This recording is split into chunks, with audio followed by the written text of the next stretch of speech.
Avez-vous déjà ressenti cette peur paralysante qui vous empêche d'avancer?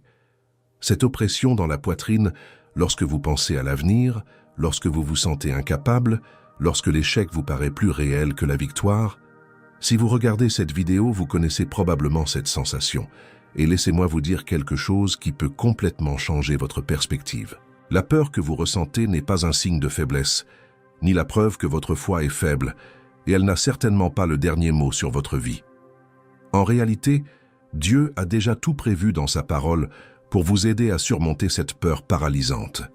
Et dans les prochaines minutes, vous découvrirez non seulement pourquoi vous n'avez pas à avoir peur, mais aussi comment appliquer de puissants principes bibliques qui transformeront radicalement votre façon d'affronter vos peurs les plus profondes.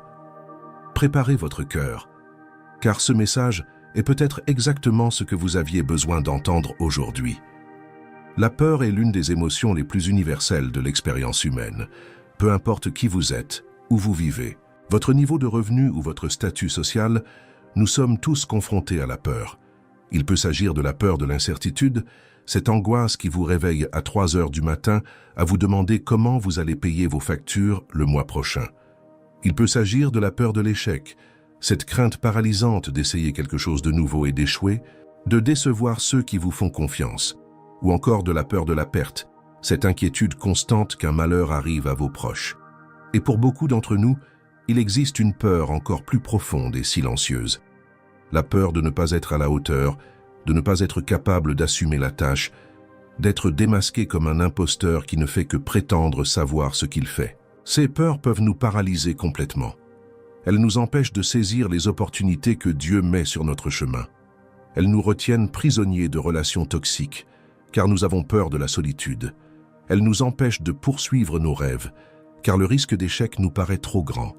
Et souvent, ces peurs se dissimulent derrière des excuses rationnelles, des justifications qui semblent logiques en apparence, mais qui ne sont au fond que des chaînes nous emprisonnant dans une prison que nous avons nous-mêmes construite. Mais voici la bonne nouvelle que je souhaite partager avec vous aujourd'hui. Dieu ne nous a pas laissés impuissants face à la peur. Il nous a donné dans sa parole de puissantes ressources spirituelles, non seulement pour affronter nos peurs, mais aussi pour les surmonter complètement. Avant de poursuivre, il est important de préciser une chose. Il ne s'agit pas d'une simple vidéo de motivation remplie de clichés et de pensées positives superficielles. Nous allons explorer ici de profondes vérités bibliques, éprouvées depuis des millénaires, qui ont transformé la vie d'innombrables personnes.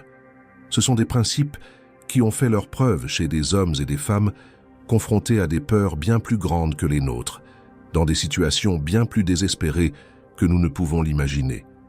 Et si cela a fonctionné pour eux, cela peut fonctionner pour vous aussi. Commençons par un verset absolument transformateur lorsqu'on en comprend toute la profondeur.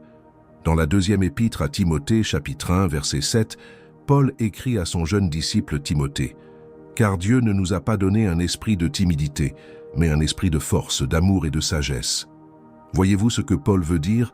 Il affirme catégoriquement que l'esprit de peur, de lâcheté, de timidité paralysante ne vient pas de Dieu. Ce n'est pas quelque chose que Dieu a semé en vous. Cela ne fait pas partie de votre nature originelle. Quand Dieu vous a créé, quand il vous a formé dans le ventre de votre mère, quand il a planifié chaque détail de votre vie, il n'a pas dit « Je vais faire de cette personne une personne pleine de peur et d'anxiété ». Non, la peur n'est pas la marque de Dieu en vous. Alors, que nous a donné Dieu? Paul présente 3 composantes essentielles qui constituent la nature spirituelle que Dieu a semée en chacun de nous. Premièrement, il nous a donné un esprit de force. Il ne s'agit pas ici de force physique, bien que Dieu puisse aussi nous l'accorder en cas de besoin. Il s'agit de force spirituelle, une force intérieure qui émane directement du trône de Dieu. C'est cette même force qui a ressuscité Jésus-Christ d'entre les morts, et cette force est à votre disposition aujourd'hui, en ce moment même. C'est une force qui vous permet d'accomplir l'impossible, d'affronter l'insupportable, de surmonter l'insurmontable. Lorsque vous vous sentez trop faible pour continuer, lorsque vos propres forces vous abandonnent, cette force de Dieu se manifeste dans votre faiblesse et vous porte en avant. Et voyez-vous, ce pouvoir n'est ni vague ni abstrait. C'est un pouvoir réel et tangible qui se manifeste de façon très concrète. C'est le pouvoir qui vous donne la force de vous lever, quand la dépression vous accable. C'est le pouvoir qui vous permet de pardonner quand la blessure est trop profonde. C'est le pouvoir qui vous maintient fort quand tout s'écroule autour de vous. C'est le pouvoir qui vous donne le courage de dire la vérité quand mentir serait plus facile. C'est le pouvoir qui vous permet de rester debout alors que vous auriez dû tomber depuis longtemps. Et le plus incroyable, c'est que ce pouvoir est inépuisable. Vous pouvez y puiser continuellement, sans limite, sans fin, car sa source est Dieu lui-même, l'infini. Deuxièmement, Dieu nous a donné un esprit d'amour. Et voici une vérité profonde qu'il nous faut comprendre. L'amour parfait de Dieu a le pouvoir de chasser la peur. Jean, dans sa première lettre, chapitre 4, verset 18, nous le dit clairement. Il n'y a pas de peur dans l'amour. Au contraire, l'amour parfait bannit la peur. Pourquoi l'amour chasse-t-il la peur? Parce que lorsque vous comprenez véritablement combien Dieu vous aime, lorsque vous intégrez la vérité que rien ne peut vous séparer de cet amour, la peur perd son emprise sur vous. La peur de l'échec diminue lorsque vous savez que l'amour de Dieu pour vous ne dépend pas de votre réussite. La peur du rejet disparaît lorsque vous comprenez que Dieu vous accepte pleinement, tel que vous êtes. La peur de l'avenir se dissipe lorsque vous avez confiance que le Dieu qui vous aime a de bons projets pour votre vie. Réfléchissez un instant. L'amour de Dieu est inconditionnel. Il ne dit pas « je t'aimerai si tu réussis », si tu ne connais jamais l'échec, si tu fais toujours tout parfaitement. Non. L'amour de Dieu est inconditionnel, immuable, éternel. Il vous aimait avant même que vous ayez fait quoi que ce soit pour le mériter. Et il continuera de vous aimer même si vous échouez lamentablement. Romains 8, versets 38 et 39 déclare que ni la mort ni la vie, ni les anges, ni les principautés, ni les puissances, ni le présent, ni l'avenir, ni la hauteur, ni la profondeur, ni aucune autre créature ne pourra nous séparer de l'amour de Dieu manifesté en Jésus-Christ notre Seigneur. Lorsque cette vérité pénètre véritablement votre cœur, lorsque vous commencez à vivre dans la sécurité de cet amour inébranlable, la peur n'a plus aucune prise. Troisièmement, Dieu nous a donné un esprit de maîtrise de soi, ou selon certaines traductions, d'autodiscipline. Cela signifie que vous n'êtes pas esclave de vos émotions, y compris de la peur. Par la puissance de Dieu qui agit en vous, vous avez la capacité de gouverner vos pensées, de contrôler vos réactions et de choisir comment vous réagirez aux aléas de la vie. La peur peut frapper à la porte de votre esprit, mais vous avez la maîtrise de vous-même de ne pas lui ouvrir, de ne pas la laisser entrer et s'installer comme si elle était la maîtresse des lieux. Vous pouvez reconnaître la présence de la peur, mais décider de ne pas la laisser dicter vos décisions ni paralyser vos actions. Cette maîtrise de soi est absolument essentielle, car nous vivons à une époque où nos esprits sont constamment bombardés de raisons d'avoir peur. Allumez les informations et vous verrez des catastrophes, des crimes, des pandémies, des guerres, des crises économiques. Allez sur les réseaux sociaux et vous serez submergé d'histoires de tragédies personnelles, d'injustices, de menaces. Et si vous laissez tout cela pénétrer votre esprit sans filtre, si vous n'exercez pas de contrôle sur ce que vous consommez et sur la façon dont vous traitez ces informations, vous serez dominé par une anxiété constante et paralysante. Mais lorsque vous possédez l'esprit de maîtrise de soi que Dieu vous a donné, vous pouvez dire « Je reconnais qu'il y a de mauvaises choses dans le monde, mais je ne les laisserai pas dominer mes pensées.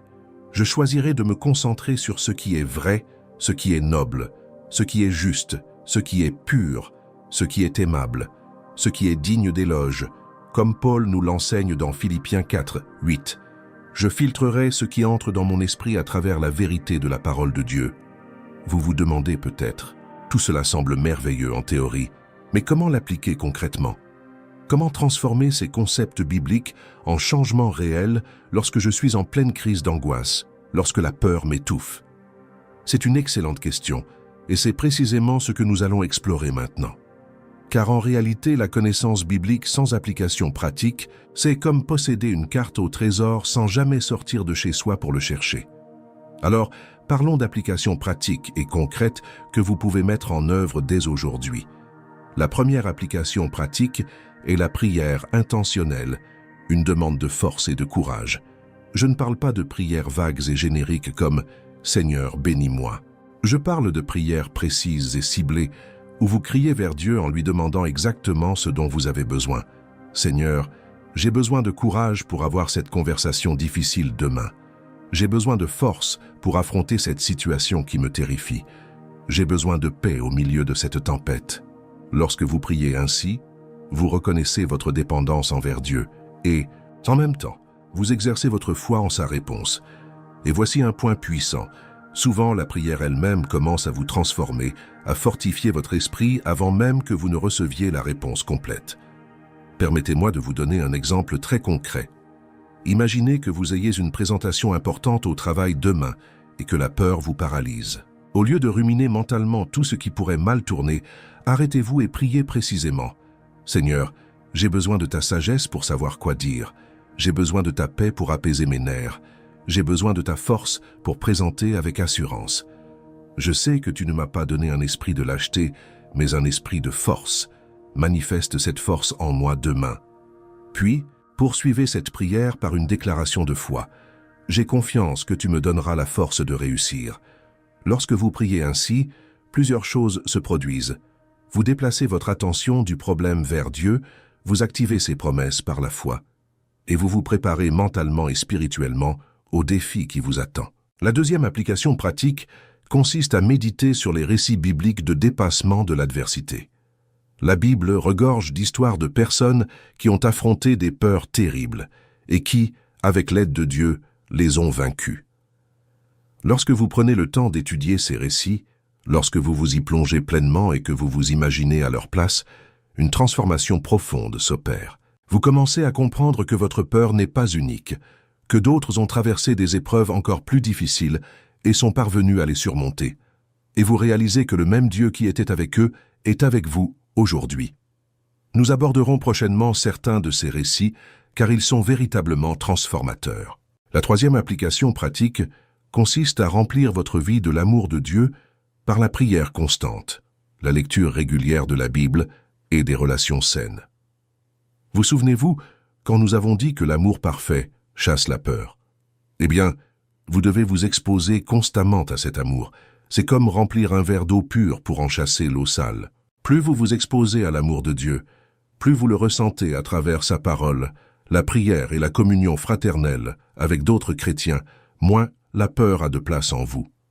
La quatrième application pratique, absolument cruciale, consiste à veiller constamment sur ses pensées. Paul nous dit dans la deuxième épître aux Corinthiens, chapitre 10, versets 4 et 5, que nos armes spirituelles ont le pouvoir de détruire les forteresses et de soumettre toute pensée à l'obéissance du Christ. Cela signifie qu'il faut être attentif à ce que l'on laisse entrer et demeurer dans son esprit. Lorsqu'une pensée effrayante surgit, il ne s'agit pas de l'accepter passivement. Il faut la saisir, examiner sa véracité et sa conformité à la parole de Dieu et, dans le cas contraire, la rejeter consciemment. Maintenant, j'aimerais vous demander un petit service. Si cette vidéo vous est utile, si vous sentez ces vérités pénétrer votre cœur, je vous invite à le montrer en cliquant sur « J'aime ».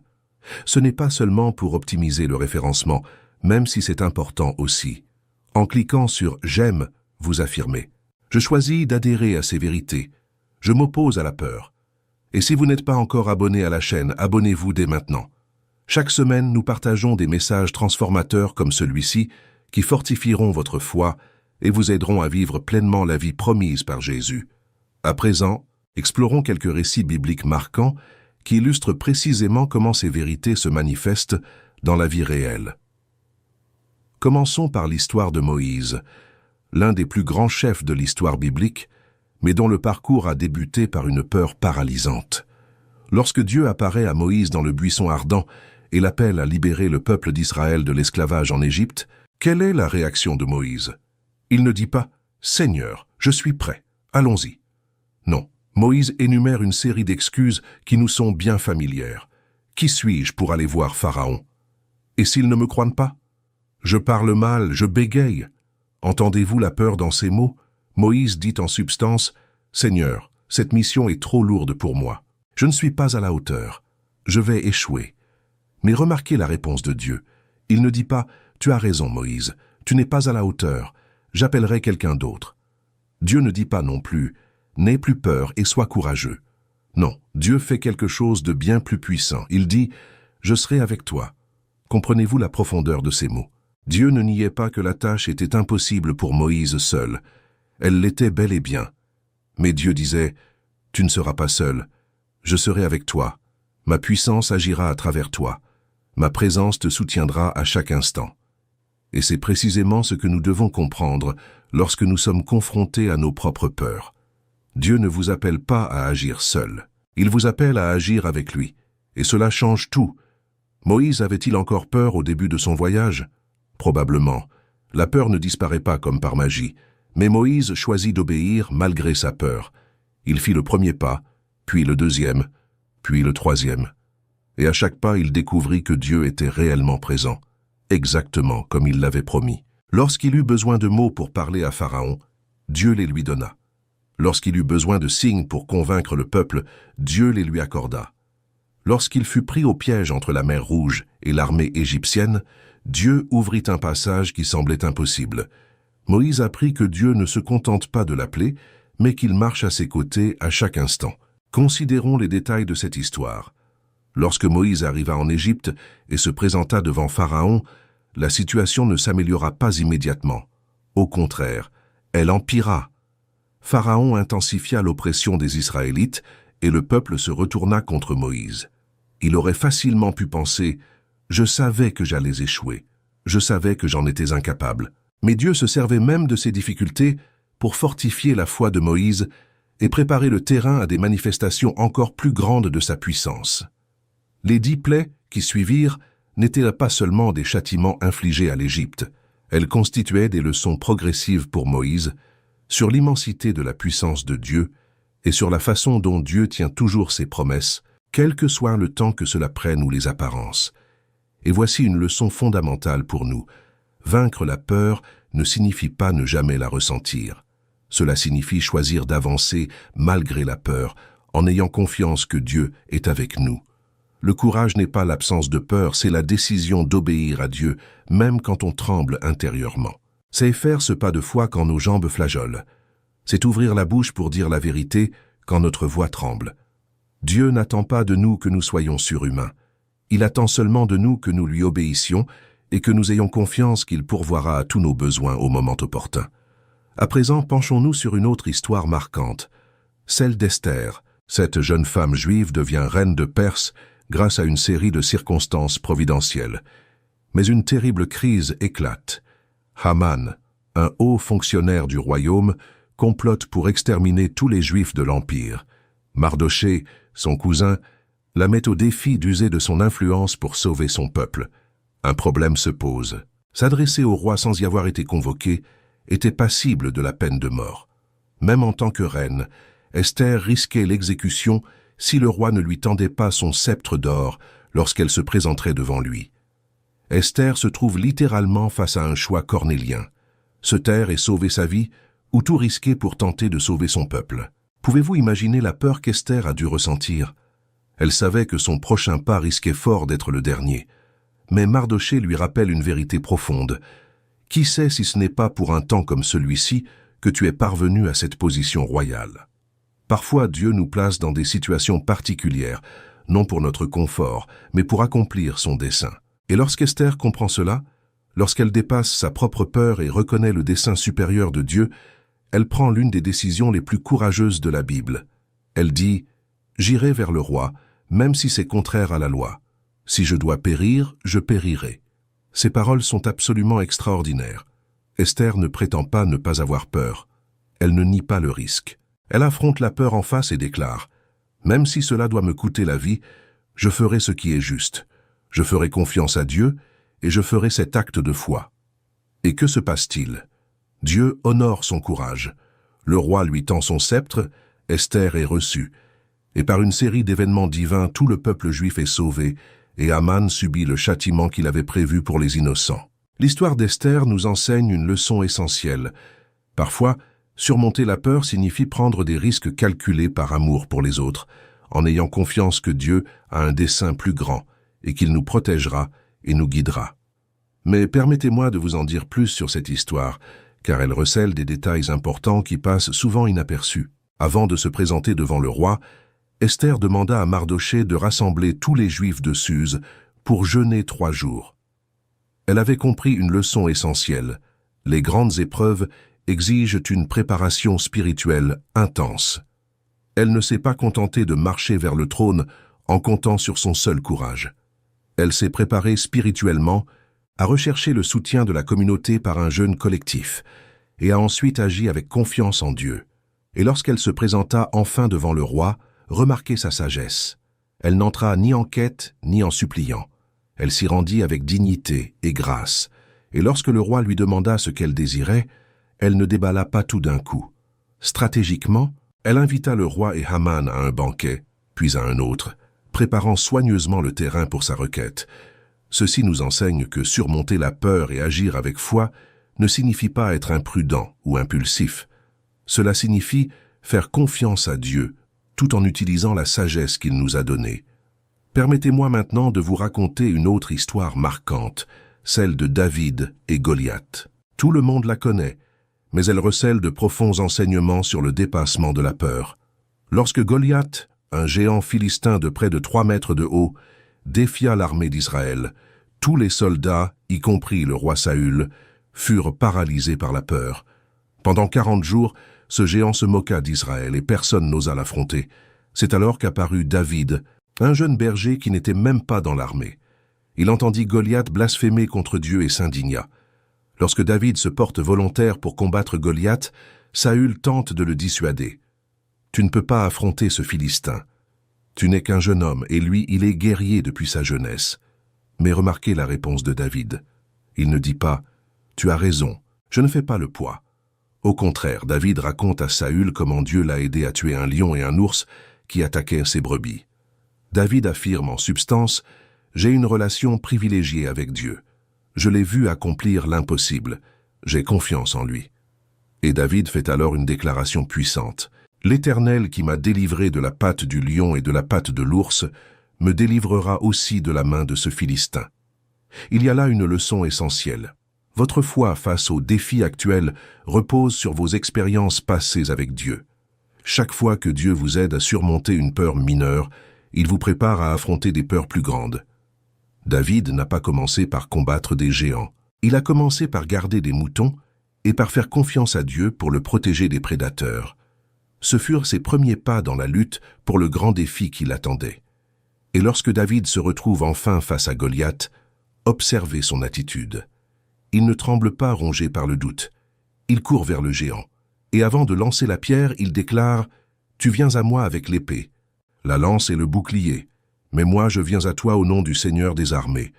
Aujourd'hui même, le Seigneur te livrera entre mes mains, et toute la terre saura qu'il y a un Dieu en Israël. » David avait compris que ce combat n'était pas un affrontement entre lui et Goliath, mais entre Dieu et son ennemi. Et lorsque vous comprenez que vos combats sont ceux de Dieu, lorsque vous voyez que vous combattez en son nom et par sa puissance, la peur perd son emprise. Considérons maintenant l'histoire de Pierre marchant sur l'eau.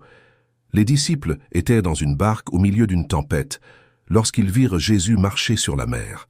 Pierre, dans un élan de foi, demanda à aller vers Jésus sur l'eau. Jésus dit simplement « Viens ». Et Pierre sortit de la barque et commença à marcher sur l'eau.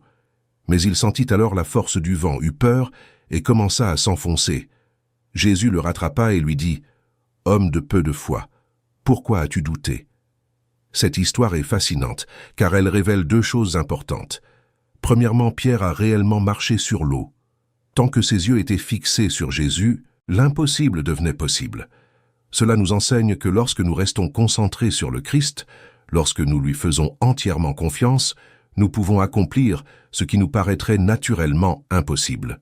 Deuxièmement, lorsque Pierre a détourné le regard de Jésus pour se concentrer sur la tempête qui l'entourait, la peur l'a envahi et il a commencé à couler. Cela nous enseigne que la peur grandit lorsque nous détournons notre attention de Dieu pour la porter sur les circonstances.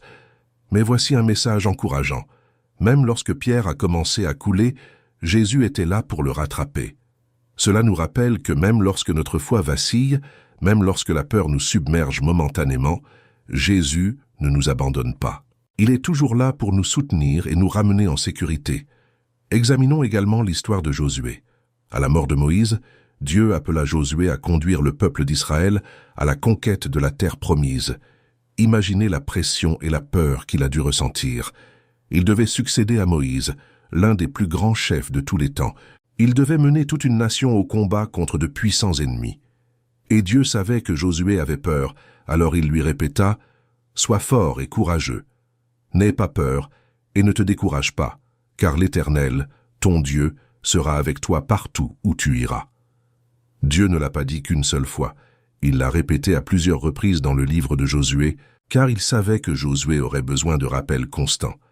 Et cela nous enseigne une chose importante. Il n'y a aucune honte à avoir besoin d'encouragement répété. Parfois, nous avons besoin d'entendre les mêmes promesses de Dieu encore et encore, jusqu'à ce qu'elles s'imprègnent véritablement dans nos cœurs et chassent la peur. Lorsque Josué traversa enfin le Jourdain et entra en Canaan, il se trouva face à Jéricho, une ville aux murailles apparemment imprenables. Mais Dieu lui donna une stratégie inhabituelle, faire le tour de la ville une fois par jour pendant 6 jours, puis le 7e jour, faire 7 fois le tour en criant. Cette stratégie n'avait rien de naturel. Elle reposait uniquement sur l'obéissance à Dieu et la confiance en lui. Et lorsque Josué obéit, les murailles s'écroulèrent. Ceci nous enseigne que souvent Dieu nous demande de faire des choses qui semblent illogiques, mais que lorsque nous obéissons avec foi, il accomplit le surnaturel. Prenons l'exemple de Gédéon. Lorsque l'ange du Seigneur lui apparut, il le qualifia de vaillant guerrier. Mais Gédéon, caché dans un pressoir, craignait les Madianites. Il répondit à l'ange avec doute et peur. « Si le Seigneur est avec nous, pourquoi tout cela nous arrive-t-il? Ma famille est la plus pauvre, et je suis le plus petit de ma maison. » Gédéon était rongé par l'insécurité et la peur. Pourtant, Dieu l'appela à délivrer Israël des Madianites. Remarquez comment Dieu a patiemment œuvré avec Gédéon, lui accordant à maintes reprises des signes, pour fortifier sa foi. Lorsque Gédéon demanda un signe avec la toison, Dieu le lui accorda. Lorsqu'il demanda un autre signe, l'inverse du premier, Dieu le lui accorda également. Cela nous montre que Dieu est patient face à nos faiblesses et à nos peurs. Il ne nous rejette pas à cause d'elles. Il travaille avec nous, fortifiant peu à peu notre foi, jusqu'à ce que nous soyons prêts à accomplir ce à quoi il nous appelle. Et lorsque le moment du combat arriva enfin, Dieu accomplit un miracle. Il réduisit l'armée de Gédéon de 32 000 hommes à seulement 300. Pourquoi? Afin qu'il soit absolument clair que la victoire ne venait pas de la force humaine, mais de la puissance de Dieu. Et avec seulement 300 hommes armés de torches et de jarres, Dieu accorda à Gédéon une victoire éclatante. Ceci nous enseigne que Dieu nous place souvent dans des situations où nous sommes manifestement impuissants afin que sa puissance soit glorifiée. Mais vous vous dites peut-être, ce sont des histoires incroyables de héros de la foi, mais je ne suis ni Moïse, ni Esther, ni David. Comment ces vérités s'appliquent-elles à ma vie quotidienne? C'est là que nous abordons les outils pratiques que chacun de nous peut utiliser au quotidien. Le premier et le plus puissant de ces outils est la prière. Je ne parle pas de prière apprise par cœur, ni de formules religieuses vides de sens. Je parle de la prière comme d'une communication directe avec le Dieu de l'univers, le même Dieu qui était avec Moïse et Esther et qui est avec vous aujourd'hui. Il existe différents types de prières particulièrement efficaces pour combattre la peur. Tout d'abord, les prières de confiance, où l'on déclare simplement sa foi en Dieu, quelles que soient les circonstances. On pourrait dire, « Seigneur, je ne sais pas comment cela finira, mais j'ai confiance en toi. Je choisis de croire que tu es aux commandes, même quand tout semble hors de contrôle. Tu es plus grand que tous les problèmes que je rencontre. » En priant ainsi, on recentre son attention. Au lieu de se focaliser sur l'ampleur du problème, on la tourne vers la grandeur de Dieu. Deuxièmement, il y a les prières de force où vous demandez spécifiquement à Dieu de vous fortifier. « Seigneur, je me sens faible et effrayé. J'ai besoin que ta force agisse en moi. Manifeste en moi cet esprit de puissance que tu as promis. Donne-moi la force d'accomplir ce que j'ai à faire aujourd'hui. » Et voici une chose merveilleuse. Dieu aime répondre à ce genre de prière. Isaïe 41, verset 10 dit « Ne crains rien car je suis avec toi. Ne sois pas effrayé car je suis ton Dieu. Je te fortifierai, je t'aiderai. Je te soutiendrai de ma droite victorieuse. » Lorsque vous demandez de la force, vous activez une promesse de Dieu, et il est fidèle à tenir ses promesses. Troisièmement, il y a les prières de gratitude, étonnamment puissantes pour combattre la peur. Lorsque vous prenez le temps de remercier Dieu pour ses bienfaits, pour les fois où il vous a secouru, pour l'épreuve de son amour et de sa sollicitude dans votre vie, quelque chose change en vous. La gratitude transforme votre perspective. Elle vous rappelle que, même si vous traversez des difficultés aujourd'hui, Dieu a déjà prouvé sa fidélité. Il a déjà démontré son amour. Et s'il vous a conduit jusqu'ici, il vous conduira encore plus loin. Quatrièmement, il y a les prières de combat spirituel, où l'on reconnaît que la peur que l'on éprouve a souvent des racines spirituelles. Éphésiens 6, verset 12, nous rappelle que notre combat n'est pas contre la chair et le sang, mais contre les principautés et les puissances dans les lieux célestes. Parfois, la peur ressentie est une attaque spirituelle, et il faut y répondre spirituellement. On peut prier ainsi: « Au nom de Jésus, je résiste à cet esprit de peur. Je déclare que Dieu ne m'a pas donné un esprit de lâcheté. Je me couvre du sang de Jésus, et j'ordonne à tout esprit de peur de s'éloigner de moi maintenant. » Voici une action concrète que vous pouvez mettre en pratique immédiatement. Lorsque vous vous sentez anxieux ou effrayé, interrompez ce que vous faites et priez en confiant cette angoisse à Dieu.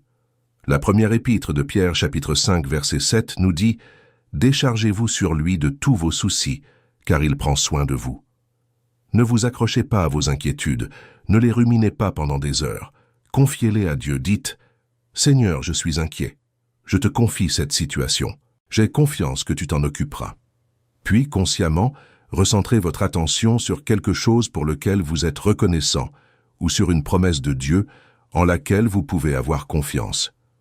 Une autre pratique de prière puissante consiste à prier avec les Écritures.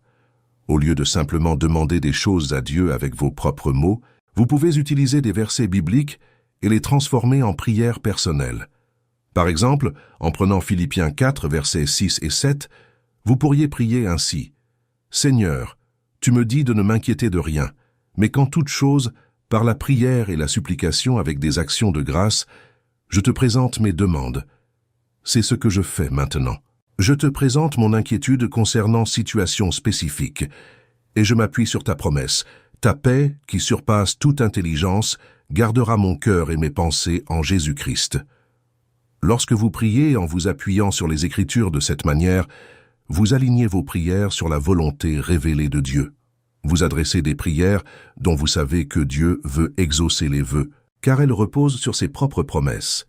Et cela possède une puissance particulière. Le prochain outil puissant est la méditation sur la parole de Dieu. Or, lorsque nous parlons de méditation chrétienne, nous ne parlons pas de vider son esprit comme dans certaines pratiques orientales.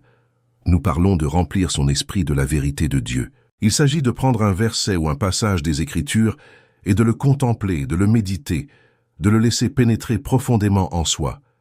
Il s'agit de lire, de relire, de réfléchir aux mots, de les appliquer à sa situation, de les laisser transformer sa perspective. Par exemple, considérons le psaume 23, verset 4.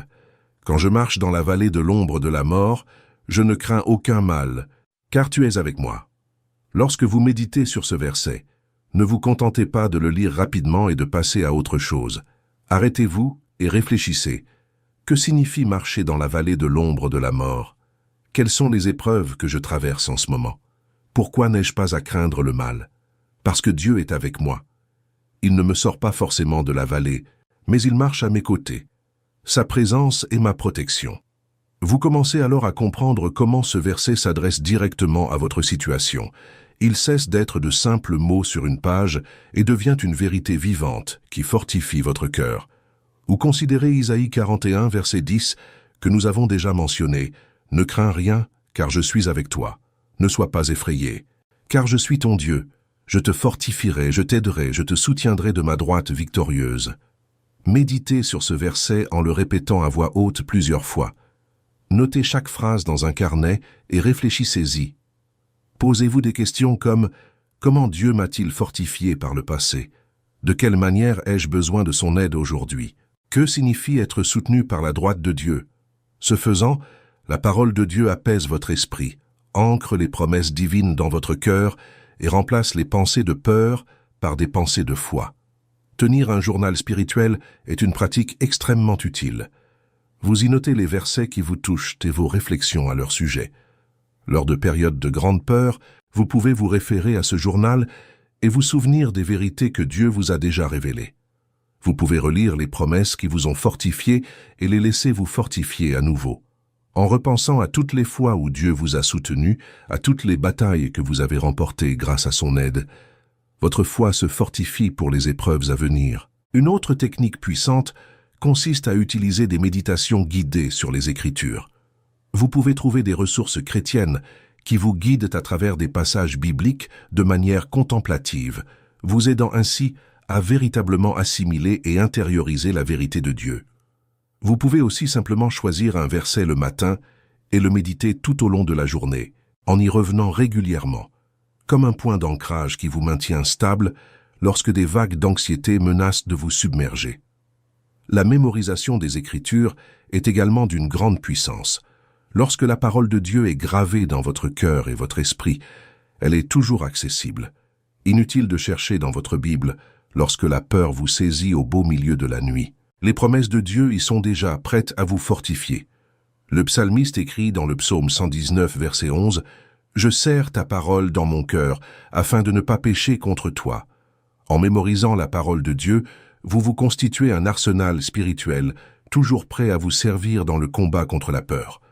Voici une astuce pratique pour mémoriser. Choisissez des versets qui abordent précisément vos peurs. Si vous craignez l'avenir, mémorisez Jérémie 29, 11 ou Matthieu 6, 34. Si vous avez peur d'être abandonné, mémorisez Hébreux 13, 5 ou Deutéronome 31, 6. Notez le verset sur des fiches et relisez-les régulièrement. Répétez-les à voix haute en conduisant ou en faisant du sport. Chantez-les si cela vous aide. L'objectif est d'ancrer ces vérités si profondément en vous qu'elles deviennent votre réflexe face à la peur. À présent, parlons d'un point fondamental, les mensonges spirituels qui alimentent nos peurs. Car, voyez-vous, la peur est rarement isolée. Elle est presque toujours ancrée dans un mensonge que nous croyons sur nous-mêmes, sur Dieu ou sur notre situation. Et si nous voulons vaincre la peur, nous devons identifier et détruire ces mensonges en les remplaçant par la vérité biblique. La Bible nous dit que Satan est le père du mensonge, et l'une de ses principales stratégies consiste à semer dans notre esprit de fausses pensées qui nous maintiennent prisonniers de la peur. L'un des mensonges les plus répandus est « Je ne suis pas à la hauteur ». Combien de fois vous êtes-vous senti paralysé par cette croyance? Je ne suis pas assez intelligent pour ce travail. Je ne suis pas assez spirituel pour que Dieu se serve de moi. Je ne suis pas assez fort pour surmonter cela. Je n'ai pas assez de talent pour réussir. Ce mensonge nous limite, nous empêche de relever des défis et nous paralyse d'insécurité.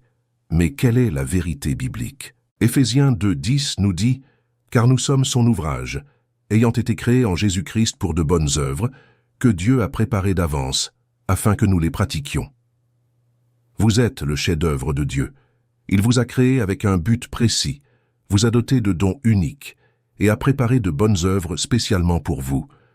Vous n'avez pas besoin d'être à la hauteur par vos propres forces, car Dieu vous a créé exactement comme il le souhaitait pour accomplir ses desseins. De plus, 2 Corinthiens 12, 9 nous dit que la puissance de Dieu se manifeste pleinement dans la faiblesse. Lorsque vous vous sentez insuffisant, vous êtes précisément là où Dieu peut agir puissamment à travers vous. Il ne s'agit pas de savoir si vous êtes assez bon, mais plutôt que Dieu est plus que suffisant. Paul a écrit « C'est pourquoi je me glorifierai bien plus volontiers de mes faiblesses, afin que la puissance du Christ repose sur moi. » Votre insuffisance n'est pas un obstacle pour Dieu, c'est une occasion pour lui de manifester sa puissance. Un autre mensonge dévastateur est « Je suis seul, personne ne me comprend, personne ne se soucie de moi. » Ce mensonge engendre un isolement terrible qui intensifie toutes nos peurs. Quand on se sent seul, les problèmes paraissent bien plus importants, les menaces bien plus dangereuses et l'espoir bien lointain. Mais quelle est la vérité? Hébreux 13, verset 5 rapporte la promesse de Dieu. « Je ne te délaisserai point, je ne t'abandonnerai point. » Dieu ne vous a jamais abandonné, pas même un instant. Même quand vous ne sentez pas sa présence, il est là. Même quand vous avez l'impression que personne ne vous comprend, Dieu connaît chaque détail de votre cœur. Vous n'êtes jamais vraiment seul. Et Jésus a promis dans Matthieu 28, verset 20, « Et voici, je suis avec vous tous les jours jusqu'à la fin du monde. » Chaque jour, pas seulement certains jours, pas seulement les bons jours. Chaque jour, même dans les moments les plus sombres et les plus difficiles de votre vie, Jésus est avec vous. Romains 8, verset 38, affirme également que rien ne peut nous séparer de l'amour de Dieu manifesté en Jésus-Christ. Ni la mort ni la vie, ni les principautés ni les puissances, absolument rien ne peut vous séparer de l'amour de Dieu. Le troisième mensonge courant est « Dieu ne se soucie pas de ce que je traverse. Il est trop occupé, trop indifférent ou trop distant pour se préoccuper de mes problèmes insignifiants. » Ce mensonge donne l'impression que Dieu est distant et indifférent, et si nous y croyons, pourquoi prierions-nous? Pourquoi aurions-nous confiance? Mais regardez la vérité dans 1 Pierre 5, 7. Déchargez-vous sur lui de tous vos soucis, car il prend soin de vous. Dieu se soucie de vous. Il ne s'intéresse pas vaguement, il prend soin de vous activement. Chaque souci qui vous empêche de dormir compte pour lui. Chaque larme que vous versez est vue par lui. Il est si attentif aux détails de votre vie qu'il connaît le nombre de cheveux sur votre tête. Aucun de vos soucis n'est trop petit pour l'attention de Dieu. Considérons le psaume 139 qui décrit à quel point Dieu nous connaît intimement. « Tu sais quand je m'assieds et quand je me lève, tu discernes de loin mes pensées. Tu sais quand je sors et quand je me couche, tu connais toutes mes voies. » Dieu n'est pas un observateur distant. Il est profondément impliqué dans chaque aspect de votre vie. Il connaît vos pensées avant même que vous ne les ayez. Il connaît vos paroles avant même que vous ne les prononciez. Il est si intimement lié à vous que rien de ce que vous vivez ne lui échappe. Et le quatrième mensonge qui paralyse tant de personnes est « l'avenir est terrifiant. Des choses terribles vont arriver et je ne pourrai pas y faire face. » Ce mensonge nous enferme dans un cycle d'anxiété anticipatoire, toujours inquiet de catastrophes qui ne se produiront peut-être jamais. Mais écoutez la vérité de Jérémie 29, 11. « Car je connais les projets que j'ai formés pour vous, dit l'Éternel, projets de paix et non de malheur, afin de vous donner un avenir et de l'espérance. » Dieu a des projets pour vous, et ces projets sont pour votre bien. Cela ne signifie pas que vous ne rencontrerez jamais de difficultés, mais cela signifie que Dieu est souverain et qu'il œuvre en toutes choses pour votre bien. L'avenir n'est pas entre les mains du hasard ou d'un destin aveugle. Il est entre les mains d'un Dieu d'amour qui vous connaît, vous aime et veut votre bonheur. Romains 8, 28 nous l'assure.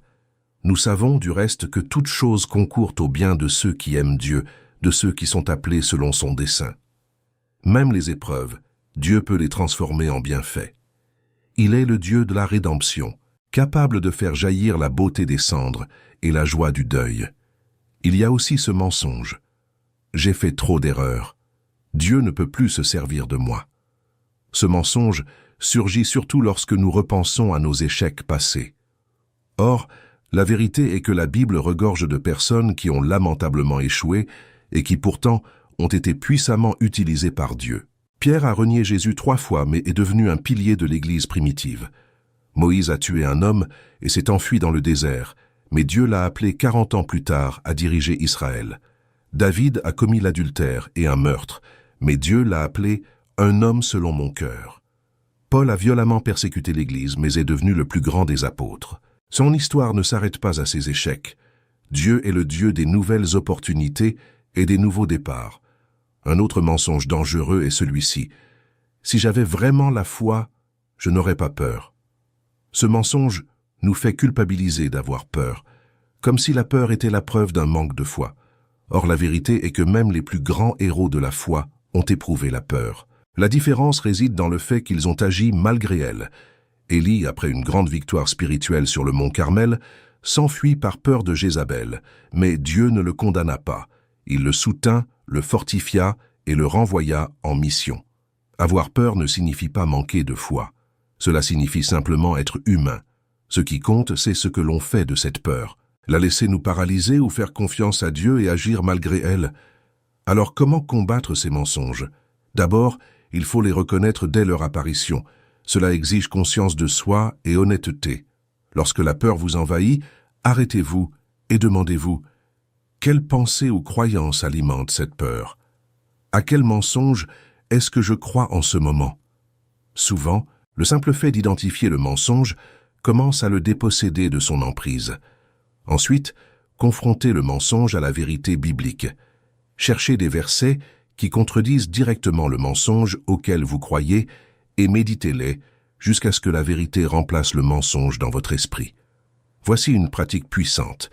Proclamez quotidiennement des affirmations bibliques. Il ne s'agit pas de pensées positives génériques, ni de développement personnel superficiel.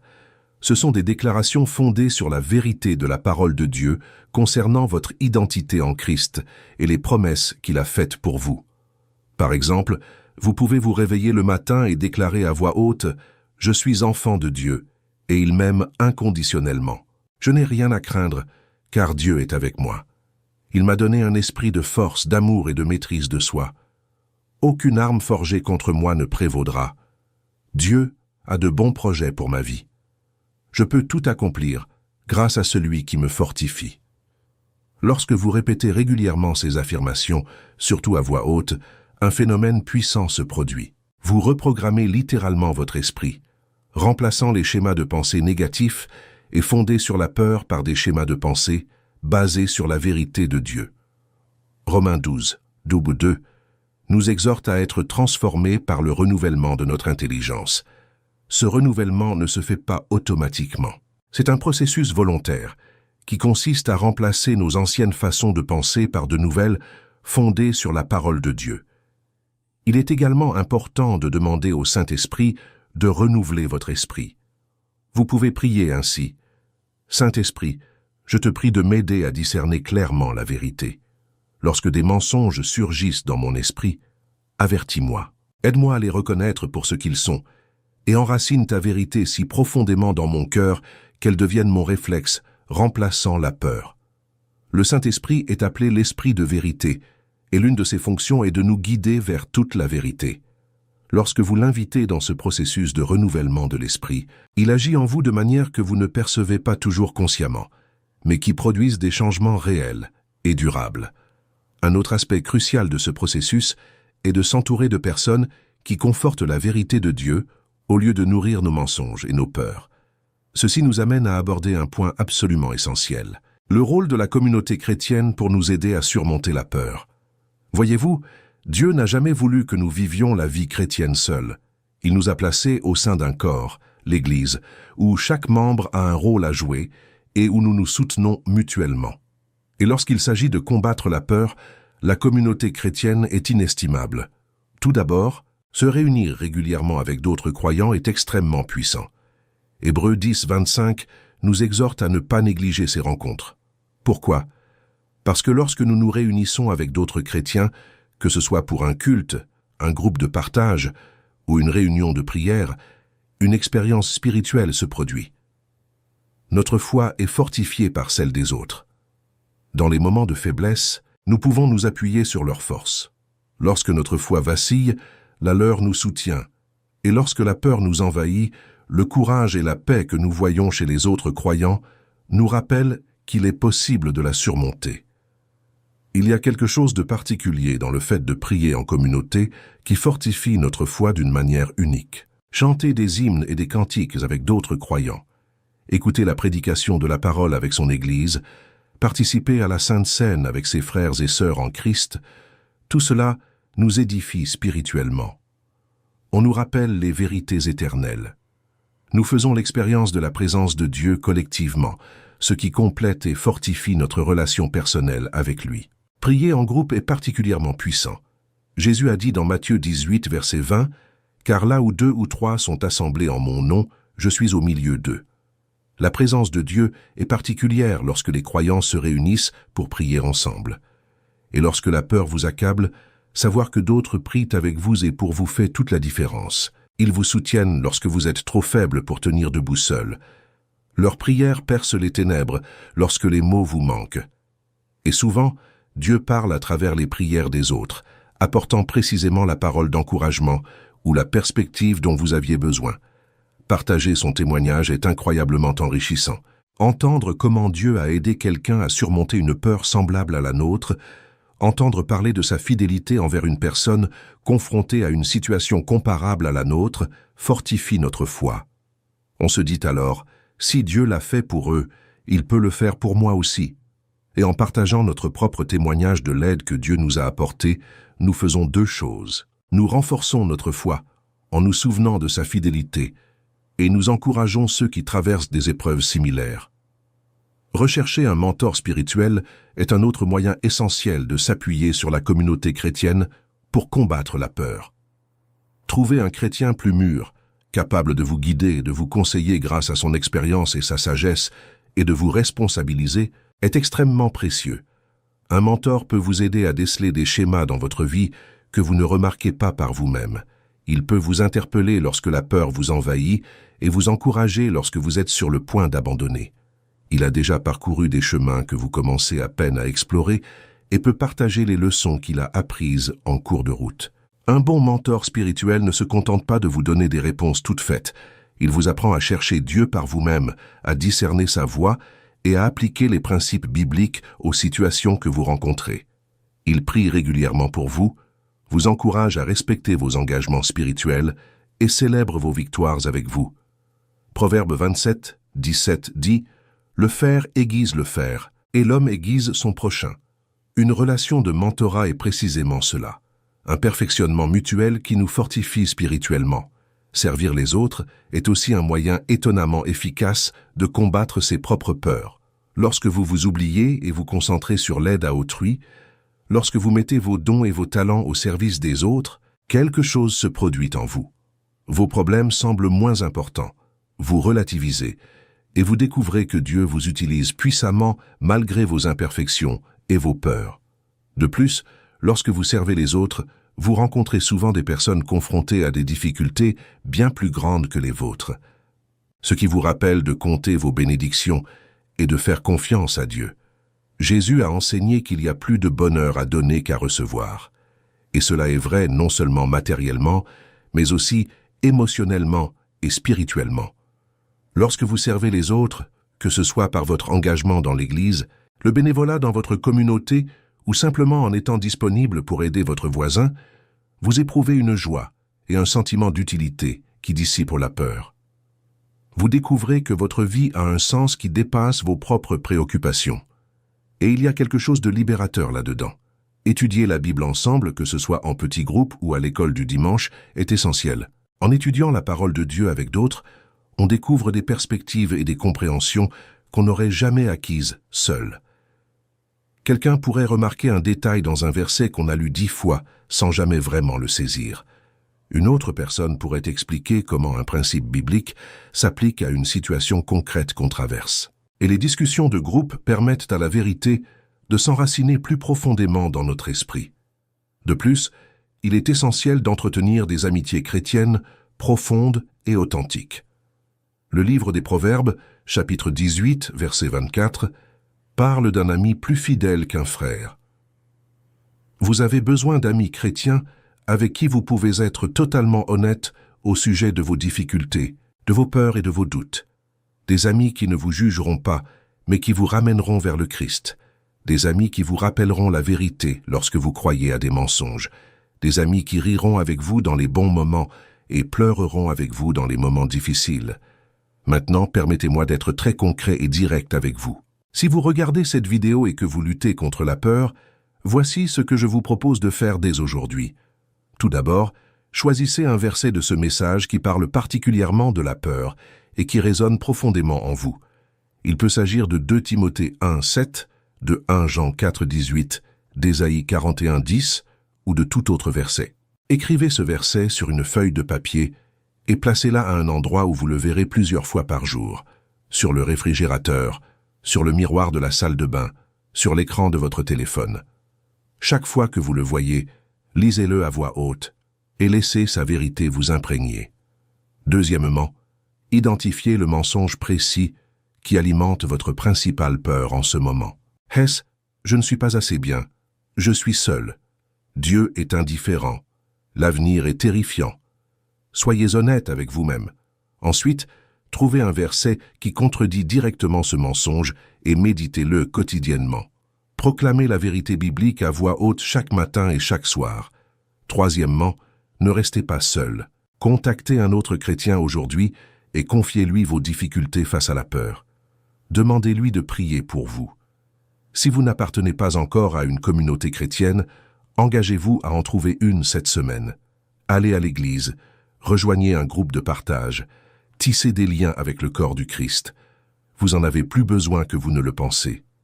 Quatrièmement, instaurez un temps de prière quotidien, consacré spécifiquement à confier vos peurs à Dieu. Ce temps n'a pas besoin d'être long, mais il doit être intentionnel.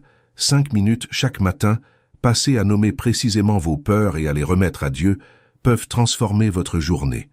Et si la peur surgit au cours de la journée, tournez-vous immédiatement vers Dieu dans la prière, en vous souvenant de ses promesses. 5e, tenez un journal de victoires où vous notez chaque fois que Dieu vous aide à surmonter une peur ou vous donne le courage d'entreprendre quelque chose qui vous effrayait. Lorsque les difficultés surviendront, et elles surviendront, vous pourrez relire ces moments et constater concrètement la fidélité de Dieu, ce qui fortifiera votre foi pour les épreuves à venir. 6e, pratiquez le jeûne comme un outil spirituel pour combattre la peur. Le jeûne est utilisé depuis des siècles pour intensifier la prière et approfondir notre relation avec Dieu. Jeûner, c'est dire « Seigneur, j'ai besoin de toi plus que de nourriture. J'ai désespérément besoin de ton intervention. » Et le fait de se priver de certains plaisirs pour fortifier l'esprit a le pouvoir de briser les forteresses spirituelles, y compris celles de la peur. Jésus a jeûné avant de commencer son ministère. L'Église primitive jeûnait avant de prendre des décisions importantes. Vous aussi, vous pouvez utiliser le jeûne comme une arme contre la peur qui vous hante. 7e, cultivez une vie de louange. Lorsque vous adorez Dieu, que ce soit par la musique, des louanges ou simplement en exprimant votre gratitude, vous détournez votre attention de vos problèmes pour la porter sur sa grandeur. La louange a un pouvoir transformateur. Les murs de Jéricho sont tombés après des moments de louange et d'obéissance. Paul et Silas ont adoré Dieu en prison, et les portes se sont ouvertes. Quand vous avez peur, adorez Dieu, chantez des louanges, proclamez sa grandeur, remerciez-le pour son amour et sa fidélité, et observez comment la louange chasse la peur et rend sa présence tangible. Je souhaite maintenant partager avec vous quelque chose de très important. Vaincre la peur n'est pas un événement ponctuel, mais un processus continu. Appliquer ces principes une seule fois ne suffit pas à vous libérer définitivement de la peur. Elle peut ressurgir, parfois sous de nouvelles formes ou liée à de nouvelles situations. Mais chaque fois que vous affrontez la peur, grâce à ces outils spirituels, vous en ressortez plus fort. Chaque fois que vous choisissez de faire confiance à Dieu malgré la peur, votre foi grandit. Chaque fois que vous remplacez un mensonge par la vérité, votre esprit se renouvelle un peu plus. Voyez cela comme un exercice spirituel. Quand on commence à s'entraîner, on ne devient pas fort du jour au lendemain. Il faut continuer à aller à la salle de sport, à soulever des poids, à faire les exercices, et petit à petit, avec le temps, on devient plus fort. C'est la même chose pour surmonter la peur. Il faut continuer à appliquer ces principes, à méditer sur la parole, à prier, à proclamer la vérité. Et progressivement, vous constaterez que vous êtes plus fort spirituellement, plus résilient mentalement, plus confiant en la fidélité de Dieu. Et voici une lueur d'espoir. Chaque victoire, aussi petite soit-elle, compte. Si aujourd'hui vous avez réussi à passer un coup de fil qui vous faisait peur, c'est une victoire. Si vous avez réussi à avoir une conversation difficile au lieu de l'éviter, c'est une victoire. Si vous avez réussi à dormir paisiblement, au lieu de passer des nuits blanches à cause de l'anxiété, c'est une victoire. Célébrez ces victoires. Remerciez Dieu pour elles. Reconnaissez qu'il agit en vous et à travers vous. Il est également important de comprendre que surmonter la peur ne signifie pas que la vie sera exempte d'épreuves ou que les malheurs n'arriveront jamais. Nous vivons dans un monde déchu et imparfait. Les difficultés surviendront. Mais ce qui change, c'est la façon dont vous les affrontez. Au lieu d'être paralysé par la peur, vous apprenez à faire confiance à Dieu. Au lieu d'être submergé par l'anxiété, vous apprenez à trouver le repos dans ses promesses. Au lieu de vous sentir seul et impuissant, vous ressentez la présence et la puissance de Dieu qui vous soutiennent. Et il y a une vérité profonde qu'il convient d'exprimer. Parfois, Dieu nous permet d'affronter des situations effrayantes précisément parce qu'il veut nous apprendre à lui faire davantage confiance. Réfléchissez-y. Si vous n'aviez jamais rien affronté qui vous fasse peur, vous n'auriez jamais l'occasion de faire l'expérience de Dieu comme votre protecteur et votre soutien. C'est dans les situations difficiles et effrayantes que nous apprenons à mieux connaître Dieu et à quel point il est digne de confiance. David, auteur de nombreux psaumes, a affronté des lions, des ours, un géant, des armées ennemies et même un roi qui voulait le tuer. Mais toutes ces épreuves terrifiantes lui ont appris à faire confiance à Dieu d'une manière qu'il n'aurait jamais connue dans une vie facile et confortable. C'est pourquoi il a pu écrire avec une telle conviction « L'Éternel est mon berger, je ne manquerai de rien.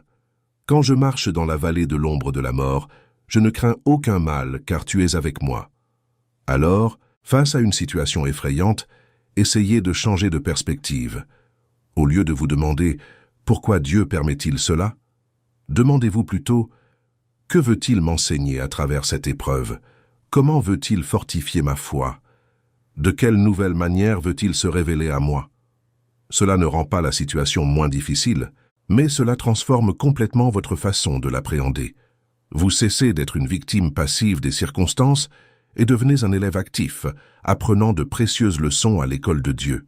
Et n'oubliez jamais, vous n'êtes pas seul dans cette aventure. Des millions de chrétiens à travers le monde affrontent leurs propres peurs, apprennent à faire confiance à Dieu et grandissent dans la foi. Vous faites partie d'une grande famille spirituelle.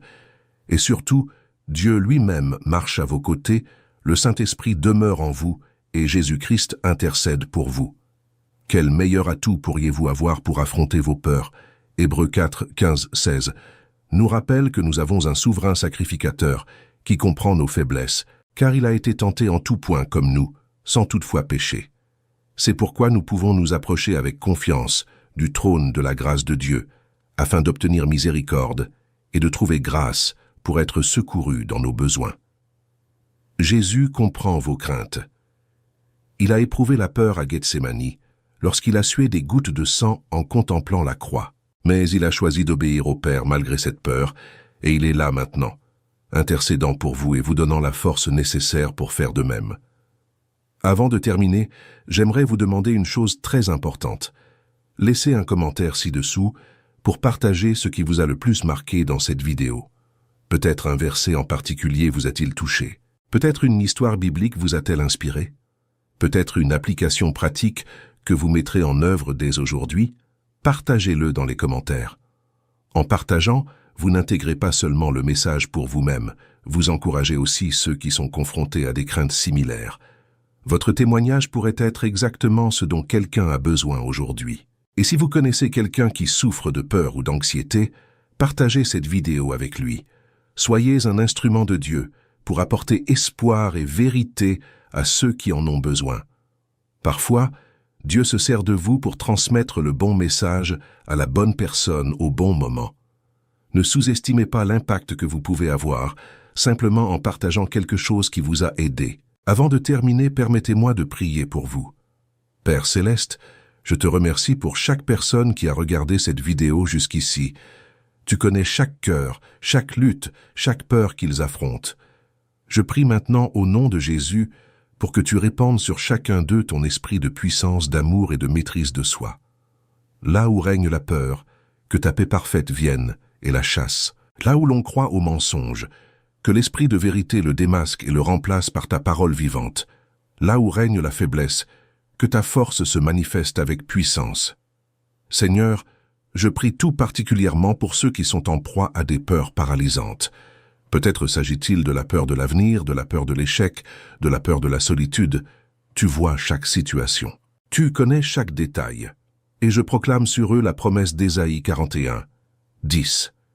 Tu les fortifies, tu les aides, tu les soutiens de ta droite victorieuse, qu'ils ressentent cette vérité si intensément qu'ils ne puissent douter de ta présence et de ta sollicitude. Donne à chacun le courage d'Esther pour faire ce qui est juste, même quand c'est effrayant. Donne-leur l'obéissance de Moïse pour franchir la prochaine étape, même s'ils doutent de leur capacité. Donne-leur la foi de David pour affronter les épreuves de leur vie. Et surtout, qu'ils sachent profondément, viscéralement, que tu ne les abandonneras jamais. Au nom de Jésus, je prie. Amen. Mes amis, je voudrais partager avec vous une dernière vérité essentielle. Le même Dieu qui a créé l'univers par sa parole, qui a séparé la mer Rouge, qui a ressuscité Jésus d'entre les morts, ce même Dieu vit en vous si vous croyez en Christ. La puissance de la résurrection agit en vous en ce moment même. Aucune peur n'est trop grande, aucun défi trop insurmontable, aucune situation trop désespérée pour le Dieu que vous servez. Il a déjà vaincu le plus grand ennemi de tous, la mort.